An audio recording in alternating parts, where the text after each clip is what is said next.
right, Grayson's going to start us off, so go ahead. We have created a virtual time card system to replace systems that use physical time cards.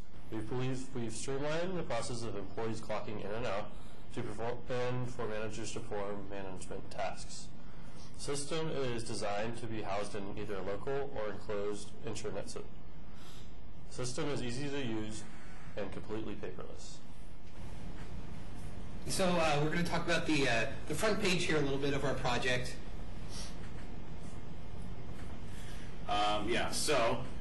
Let's say an employee wants to clock into work this morning. He comes into work, and we believe we really streamlined this process for both employees and managers who want to start off their day. Every employee and manager is assigned a variable length ID number, which they can use to clock in and check their records. So, Phil, if you'll please, we can have an employee come into work today, comes in, punches in his 5-digit in this case. It can be any length, depending on how secure the workplace wishes to have its employee records. And you can click clock in, and there it'll display that the employee is clocked in and can start their day, they can go about their business. And the same applies to clogging out. Just punch in the ID and click the button, which in this case is still there. And when the employee clocks out, who has worked for a whopping 0 minutes today, they can leave a message for their manager of the tasks that they have completed today, or any messages they feel like they leave at the end of the day, like cash register needs change or something like that. So it looks like today Phil was working on inventory. You can click submit, and that will be sent to a manager. As far as managers go, they can read all kinds of messages from the employees, but let's just go about the employee stuff right now. Employees can also check their own personal information on the on this front page here. All that will be accessible to the employee, all their personal information. They just got to punch in their ID, click the login button, and that'll give them access to the hours that they've worked previously. It'll list all the times that they've worked up to this point. Right there you can see Phil's delightful message to the manager that he worked on inventory today for a whopping 0 minutes. Employees can also check their schedules, which also shows up on this page, and they can also create reports to their manager for any reason, like they forgot to clock in this morning, they were late, they need time off, and there's a couple pre-inputted drop-down menu messages for the employee to choose from, or they can pick other and say, some kind of terrible excuse as to why they were late this morning. And managers have the same functionality for their, for whatever reason, they can clock in and check all their schedule and everything, but they also have this added ability to enter clocking in as a manager really quick here, to enter a password to access all the manager functionality, which we hope we have streamlined to make managing these employees significantly easier for managers, using no paper to, for employee clock-ins and clock-outs and making payroll tasks a little easier. So when a manager punches in their nifty password, which they have assigned to them, where they can choose themselves, and when they get promoted to a manager position, they can click this manager mode button right here and get sent right directly to this manager view, where they can control almost every aspect of the workplace here, which I guess Will can go over now. Yeah, I'm going to be talking a little bit about our manager mode. So you can see on the left over there, we have a few different selections that you can make. So the first ones that we're going to go over is viewing a record from our database, we'll click on View Employees up there. And so you can see that this is all the employees that are working at our fake workplace right now. And all of the records, you don't necessarily have to have one for each employee, but you can see that you see each employee's ID number there, their social security number if they have one, the department they work in, their pay rate, address, phone number, and the manager that they have. And this is all editable right here. The manager can change any one of these, and it'll just pop up with a nice little menu right here, and you can change any one of these forms right here, including the manager that they work for. And so you can see that the address is 1245 Sampson Avenue. So yeah, you can change it whatever you want. If his pay rate decides if he's getting a raise, 50 cents is a pretty good raise. You can update that, and it'll send you back to the home page. And now you can see he's getting $10.50 now. That's pretty much it for the employee records. The managers also have employee records, and the managers are displayed there, but if you want to filter it by manager, you can just click View Manager, and it'll show each of the managers that are at your workplace. Each of them have the same attributes that an employee does, and they're editable just like an employee is. The next one that we have is time entries. So this is each time an employee has worked. It records the time they worked and a description if they put one. And so the description here, you can see some of our test descriptions. And so you can also filter these by employee and start and end date. So yeah, say John Doe. We wanted to see what John Doe worked. And it turns out that he has clocked in 4 times. And you can also filter by start and end date. And we have a nice calendar there you can click on. And you can change the date to whatever you want, or you can enter in a date in the actual text field, though it is easier to do that. So between the 1st and the 6th, there was 1 clock in, and there was no description, but you can see that you could filter pretty much by any time. And if you don't click in a filter, it just comes up with that big page of everyone that worked. And so the next thing is the schedules that we have. Oh, I'm sorry. So we can also generate a timesheet here, which is, click on that. And it'll tell you the totals for what is displayed on the screen right now. And since there's only one day that John Doe worked, he only worked for not even an hour, he gets $1.80. And so if you were to calculate everything for John Doe, it would come up differently. But since it's just a small selection, he's only getting paid $1.80. And all of the calculations are done behind the scenes. And it's done instantaneously. And so I guess now we can move on to schedules. And this is the schedules for each employee. The manager sets this. He can edit it and delete them and create new ones. And so if he wants to edit when an employee is coming in, say he wants to add an hour onto this guy's work time, there you go. It's updated. Go back to the screen, and now you can see that he's working an extra hour. He's working 5 hours a day instead of 4. And I mean, this is pretty simple. You can also delete them if the employee isn't coming in that day. And that's pretty much it for that. We can move on to reports. So this is if an employee sends a manager a report. If the employee has something to say to the manager, say they clocked in late, or for some reason they can't come in the next day, the manager can receive the message, look at it, and make the adjustment to the schedule or to the database. And so you can see at the bottom here, Bob Smith arrived late. He was late. And we do have a fix function for that. You can fix it. And so it'll actually bring you over to where Bob Smith, within a certain date of the time that the report was submitted, it'll bring up all the times that the employee worked. And so you can see here that Bob Smith worked twice during that time, or around the time that he submitted the report. And you can also filter it by any other time as well, in case you don't see it. And in this way, you can edit any of the records that you see here, and it'll update it in the database. So that's pretty much it for reports there. You can also delete any report. So like that one, it's deleted, and you can see it's just removed completely, and that just deletes it from the database. And so obviously the manager, we can't, they can just change anything about the schedule, and it's pretty abusable. So what we've created is we have a log file, which when you bring it up, it's a log file of every single action that a manager has taken.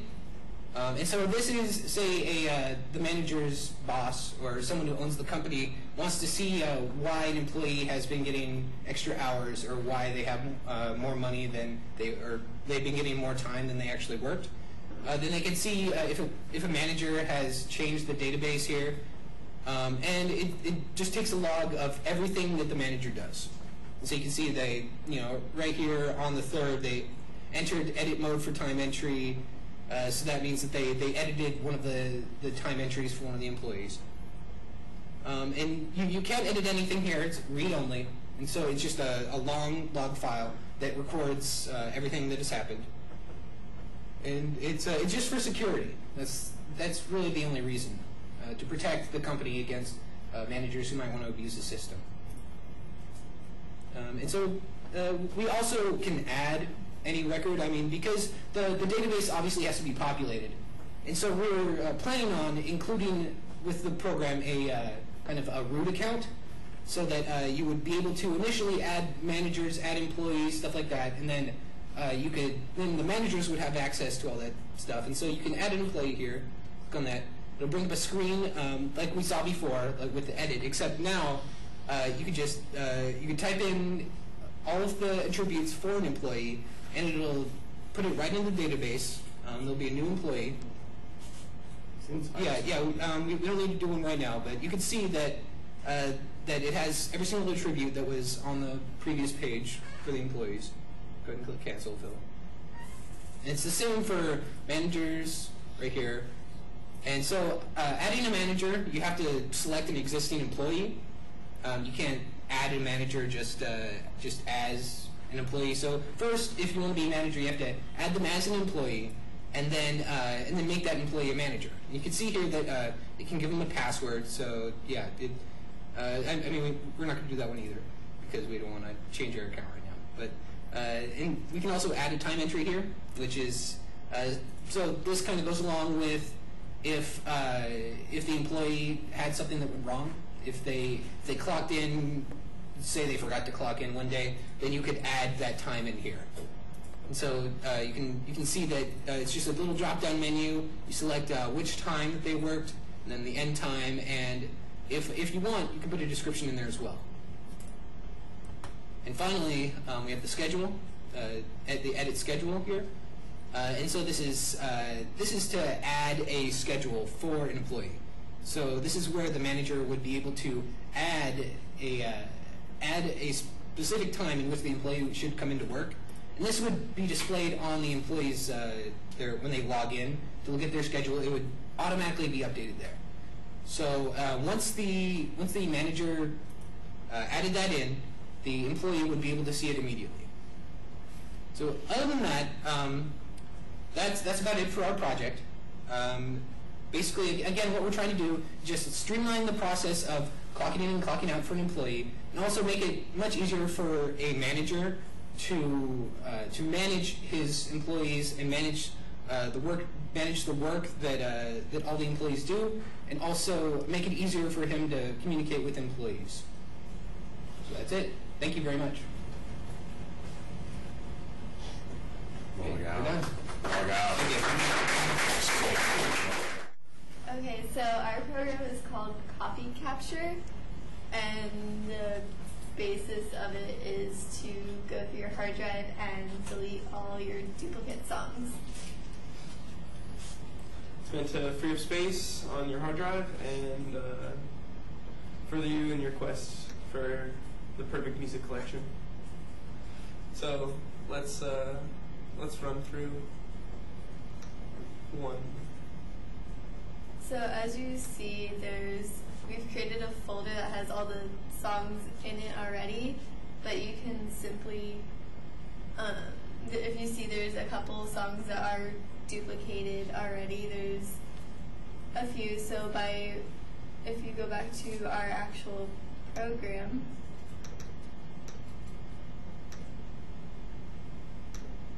you can see to begin, you just click on Browse, and you can select the directory where all your songs are contained from this little pop-up window.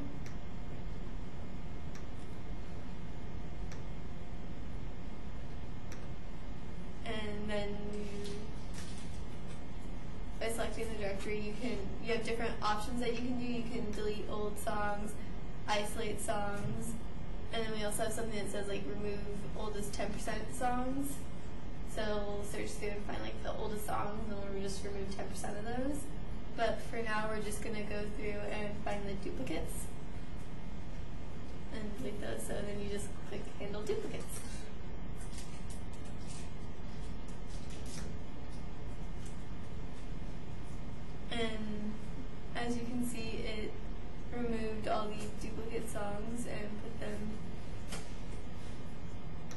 into a new. Oh, no, it deleted them. It deleted them. It deleted them because that was the option that we chose. If you choose to isolate the songs, it'll just put them into a different directory so you can go through and delete them yourself. So possible business models for our software would be to host the download ourselves online and just sell the software for whoever wants to download it. Another way would be to host it on somebody else's download site, such as downloads.com, that have their own ads that make money for it, and they get traffic through software such as ours. Or we could sell it to an already pretty big media player, such as VLC, iTunes, or Windows Media Player, so that people using those products would have an easier time handling their libraries.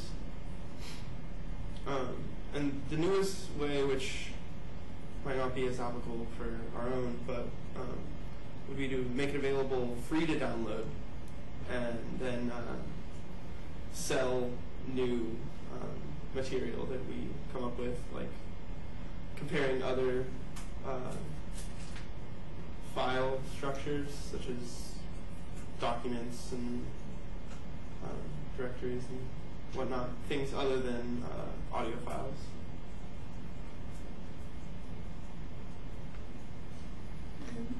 That's our presentation. Not even 7 minutes.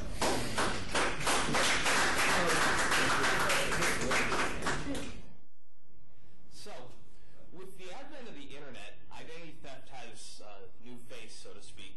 Before the internet, if you wanted to commit some kind of major identity theft, you had to have a convincing alias, a good poker face, and most of the time a form of photo ID that was actually pretty hard to fake. And they've actually been improving that over the years. Meanwhile, on the internet, if you want to steal someone's identity, all you really need are a couple pieces of pretty hard to verify information, like the person's name or their email address. And if you get a hold of any of their other information, it's really hard to prevent that identity theft. DIG attempts to combat this new age of identity theft with a meaningful yet simple form of identity verification on the internet, the DIG code. So, for example, when you sign up for Facebook, all you need is your name, your email, password, and some information about yourself that may or may not be true, which for sites like Facebook and Twitter and other social sites, there's a certain kind of lax security, mainly because most forms of security are kind of hard to implement on the internet. You need to verify a credit card or be able to verify a social or information like that. And this can lead to some interesting situations. I'm sure many of you have heard about various issues with celebrities being impersonated on Twitter. And there's really nothing you can do about that other than saying, well, I'm the real, for example, Kanye West got impersonated on Twitter, and it took an angry blog post for Twitter to finally take down the fake account for him. So that's where we come in. The DIG code is a randomly generated 25-character alphanumeric passcode which is uniquely tied to a user's account. That user would we would generate the key and provide it to the user. Then when the user wanted to guarantee their identity for a third party, the user would then send the key plus an identifying piece of information such as their name or their email address they used to sign up for the DIG service. Then, when the third party wants to guarantee that identity, all they need to do is send us the key and the matching name, and we will verify that the two go together, thus guaranteeing the person's identity. And now, the key has expired, so that the key is no longer in use. These keys are one-time use, which greatly increases the security of these keys. And here's an example application of how this could be useful. This is the Sonoma State American Language Institute application form, and generally, if you want to, you can fill this out, but what you'd have to do is, since it requires a hand signature, you actually need to sign your name and either bring it to the campus, or mail it to the campus, or fax it to the campus. And let's face it, we don't really have fax machines anymore. That might have been something that people had in the past at their homes, but it's not really something that happens. And if you happen to be out of the area and planning to move to get this service, it can be a kind of a hassle, because then you've got to deal with the time it takes to send it through the mail, just so that you can put a signature on it.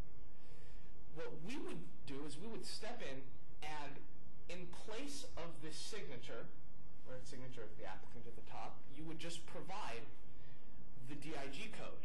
And then you would be able to send this form over the internet, and the DIG code would act in place of the applicant's signature to be a form of identity verification through the combination of their signature and their name or their email address. And here's a short video that shows just how the process works. It's this simple.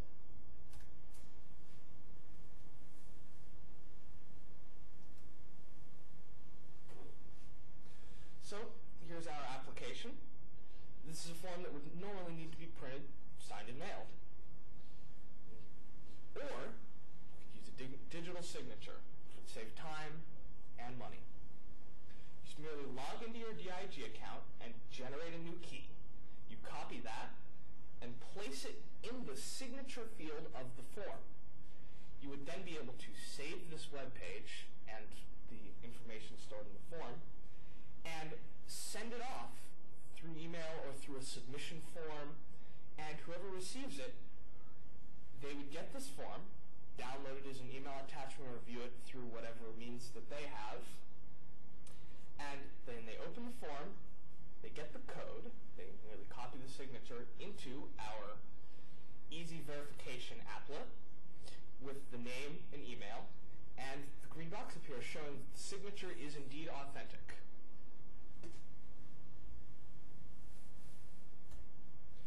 For a little more in-depth information, we've prepared a test demo.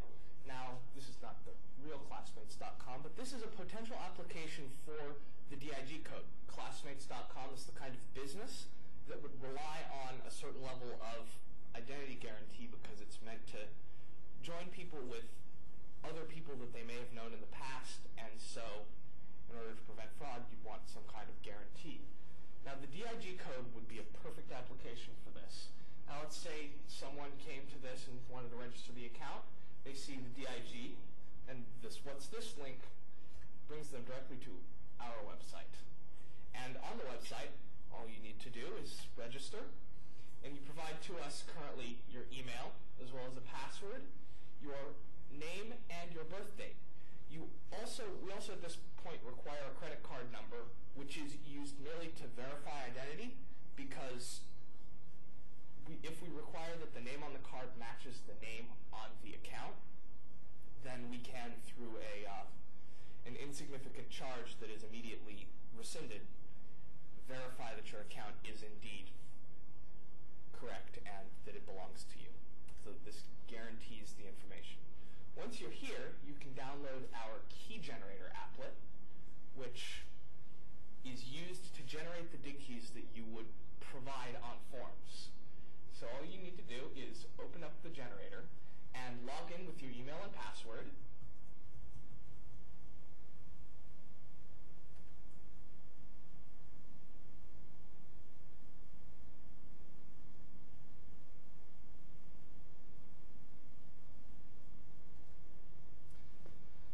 And once you get the code, you would just place the code in the DIG field. We've had a server error. And so now that you've opened up that, you just fetch a code, and you copy it, and place it in the DIG field.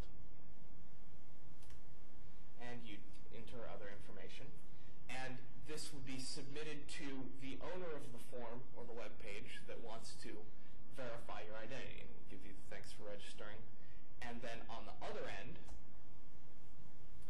the person that receives the code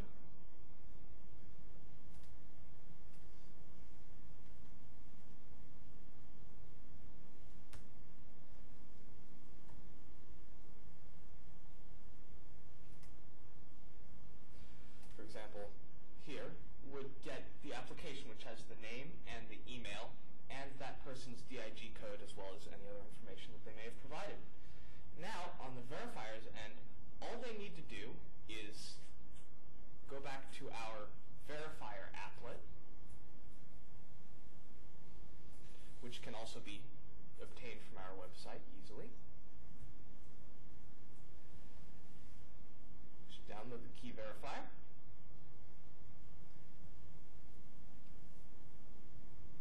And sign in with your information.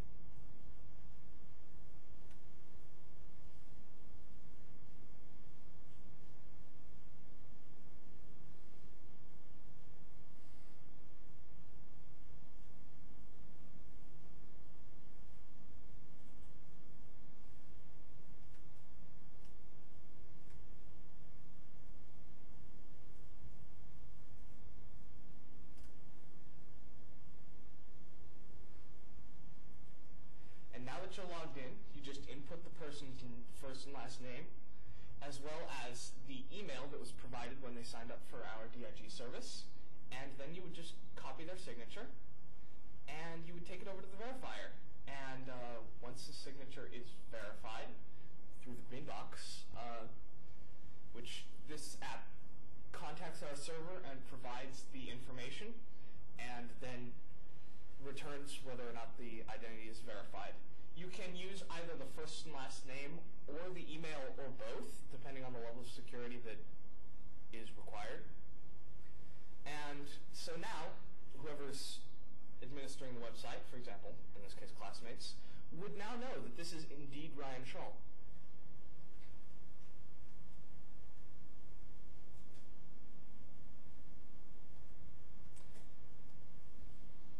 Of course, there's the important issue of how does this make money.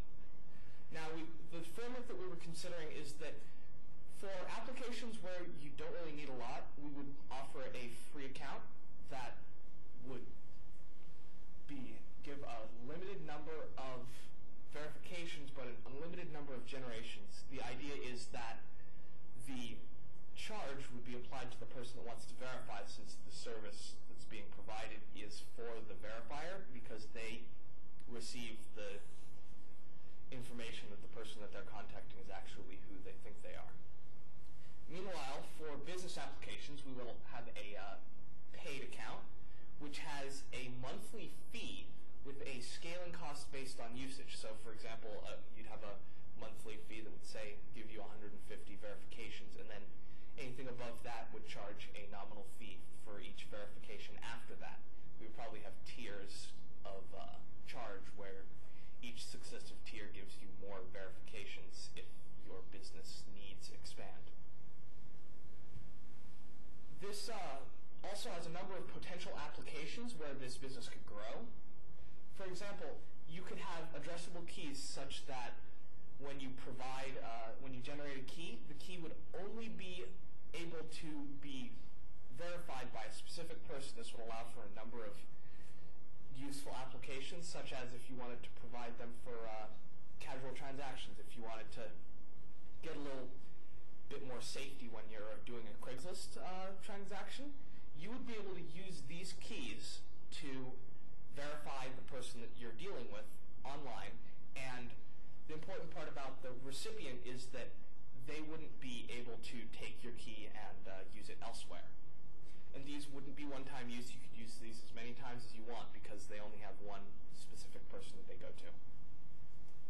You can also use this as a login with the previous function. That, for example, if you generated a key that would only be usable with Facebook, that key would be able to be used by Facebook to verify your name and email whenever you log in, and instead of having to remember a username and password, all you need to do is input your dig code, and it would automatically fetch your information and log you in.